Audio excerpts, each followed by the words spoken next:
The third gentleman we like to honor is my father, Hubert Jefferson, affectionately known as Jeff. My father was a drummer. He was a tap dancer. He thought he could sing. He played one blues, and he sung one song all the time. What was it, Sent? See, she even knows it, see? So he was like an all-round brother, but during the day, like many black men, he worked at General Electric. And when General Electric closed at 5, he went back to clean it as a janitor. Sometimes on weekends, he'd work at the Excelsior Club, or he'd be a bellhop somewhere. Now, when I moved to New York, I heard a lot of people say, Tyrone, you got like 2 or 3 jobs. Are you from the West Indies? All I had to say was, no, I'm Hubert's son. His brother was always working. So I wrote a song entitled Love to Dance, because that's one thing I'm sure he loved to do. He played bongos and congas, so we're going to feature Mr. Robert Beasley on that part. And he always loved, along with his sisters, especially Aunt Maisie in New York, he tried to show us how to do the mambo and the salsa and the cha-cha, and, you know. In fact, my sister and I used to think we were like little pawns. We'd go around to someone's house and they'd say, sit and tie, do the cha-cha for him. I mean, do the twist. And we'd do the twist and go down to the floor and come back up, you know. My father would say, I taught them that, you know. Really, I saw it on American Bandstand, you know. But we're going to feature Robert Beasley playing the bongo part. And then for dancing, we're going to feature Mr. Sendy Mendez, along with his beautiful assistant, Miss Teresa Vasquez. That's going to be on the salsa theme. And then a nice surprise, a brother from New York. In fact, if you've ever seen Showtime at the Apollo, especially when someone's trying to sing and they get ushered off, you know, he's the new Sandman. His name is Omar Edwards. He's going to be the tap component. So we hope you enjoy Love to Dance. Father loved to dance. The music was his soul. All day long he whistled blues and melodies. My father loved to dance. The bongos in his hand were like dancing rhythms from Wonderland. As a young boy he would dance in Charlotte, Brooklyn neighborhood. With his sister partner, they made money, necessary good. My father loves to dance. The music was his soul. And although he's gone, his spirit dances on.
Mr. Omar Edwards.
soul.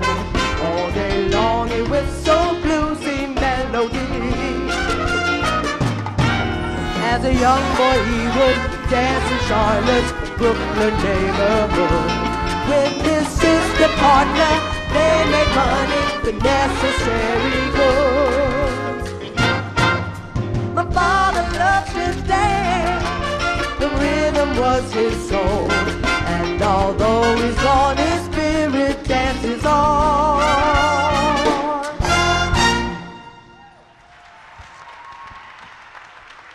Let's bring them back out. Mr. Sendy Mendez and Teresa Vasquez.